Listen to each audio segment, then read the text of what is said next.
Hello guys, how are you doing?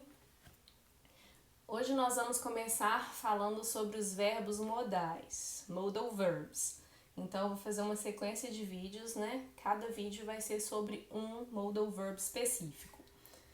Mas primeiro, né, vamos falar de um modo geral. O que seria um verbo modal, um modal verb? Os verbos modais, eles têm a função de transmitir uma ideia específica para o verbo principal.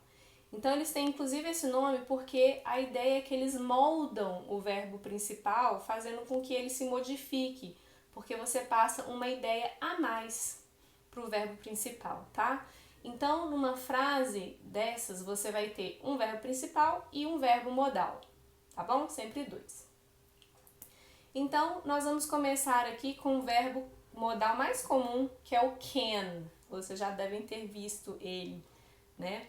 Inclusive, na campanha do Obama, eles tinham um slogan de Yes, we can, né? Então, é um verbo modal realmente muito usado, tá? Então, quais são as ideias que o can transmite? O can transmite a ideia de habilidade, capacidade e permissão, tá? Então, vamos tratar desses três. Habilidade, o que a pessoa consegue ou não fazer. O que ela é capaz de fazer nesse sentido, tá? Então, nesses casos, você pode traduzir o can tanto como poder, né? Quanto conseguir. Saber como, tá bom?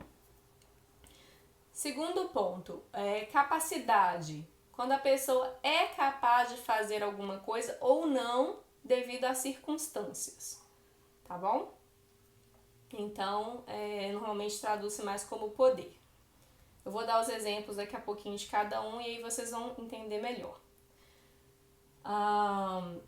Permissão. Pode ser um pedido de permissão, um pedido comum. A pessoa pode estar dando ou negando permissão.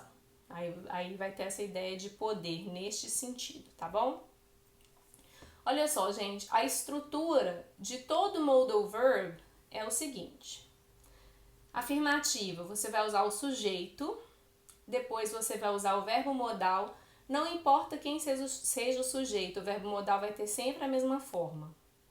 Seguindo, a gente vai usar o verbo principal na forma base, sempre, e se precisar a gente coloca um complemento. Na negativa, sujeito, o verbo modal com not, pode ser contraído ou não, verbo na forma base e um complemento, caso precisemos de um. Na pergunta vai haver uma inversão, então eu começo primeiro com o verbo modal, depois o sujeito, o verbo principal e o complemento se precisar. Resposta curta de sim e não. Yes, sujeito, verbo modal. No, sujeito, verbo modal contraído com not, tá bom? Caso seja possível, claro. Porque tem alguns modais que não aceitam a contração. A gente vai falar isso depois, tá? Em cada um deles. E se eu precisar de uma informação a mais, né? Então, uma pergunta que começa com o quê? WH. Então, eu colocar WH ou a expressão de WH, depois o modal, o sujeito, o verbo principal na forma base e o complemento, tá bom? Então, vamos lá ver os exemplos com can. Então, aqui eu já coloquei can, que é o que a gente vai usar na afirmativa na pergunta, e o can't, que é justamente a contração de can com not, que a gente usa para as negativas. Olha esse exemplo aqui. I can arrive early.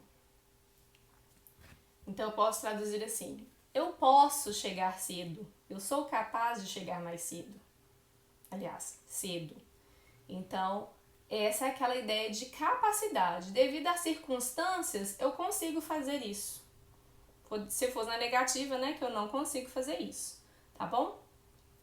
Olha a segunda aqui da afirmativa. Eu usei um sujeito diferente para vocês verem que não há alteração. Aqui poderia ser she can arrive early. Não altera, tá? She can't cook. Ela não sabe cozinhar, ela não consegue cozinhar. Ela não pode no sentido de que ela não tem essa habilidade, tá bom? Pergunta, olha a inversão. Can I have a drink? E essa frase é interessante, porque ela, especialmente quando a gente usa can I have, você normalmente está pedindo para que a pessoa te entregue alguma coisa, tá? Eu poderia fazer essa frase da seguinte forma: Can you give me a drink? Né? Ficar ao pé da letra igual ao português. Você pode me dar uma bebida?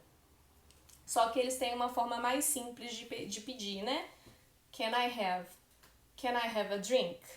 Tá bom? Quando eu falo can you, aí já é um pedido para a pessoa fazer alguma coisa, que é o caso, né, do can you give me a drink? Como essa segunda frase ela é maior, apesar dela ser mais fácil para a gente compreender por causa do português, ela é menos usual do que essa aqui, que é mais curta, tá? Beleza. E aí a resposta, yes you can ou no you can't, para responder sim ou não, tá bom? Então aqui foi um pedido, né, da pessoa fazer alguma coisa para mim, me entregar. Agora eu poderia estar pedindo uma permissão. É muito comum na sala de aula o aluno falar, teacher, can I go to the bathroom? Especialmente para as crianças, para os adolescentes. Ou, can I drink some water?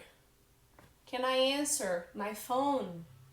E aí o professor vai falar yes you can or no you can't. Ou às vezes vai falar, por exemplo, teacher, can I answer my phone? Yes, but outside, por exemplo, né? Então se eu for acrescentar alguma coisa, eu só coloco lá yes, vírgula e falo, ou no, vírgula e falo o que eu quero acrescentar de ideia, tá bom? E não coloquei aqui, mas não é tão comum, mas existe também a possibilidade da gente pedir, né, perguntar algo específico. Por exemplo, what can you do? O que você sabe fazer? Aí você vai me responder, I can drive, I can ride a horse, I can rollerblade, enfim. What can't you do? O que você não sabe, não consegue fazer? I can't climb. Não sei escalar, por exemplo. Não consigo escalar. Tá bom? Então é isso aí, gente. Espero que eu tenha ajudado. Se vocês tiverem alguma dúvida, por favor, coloquem aí nos comentários que eu vou ficar muito feliz em satisfazer as perguntas de vocês, tá bom? Quem curtiu, dá um joinha aí pra gente. Bye, see you!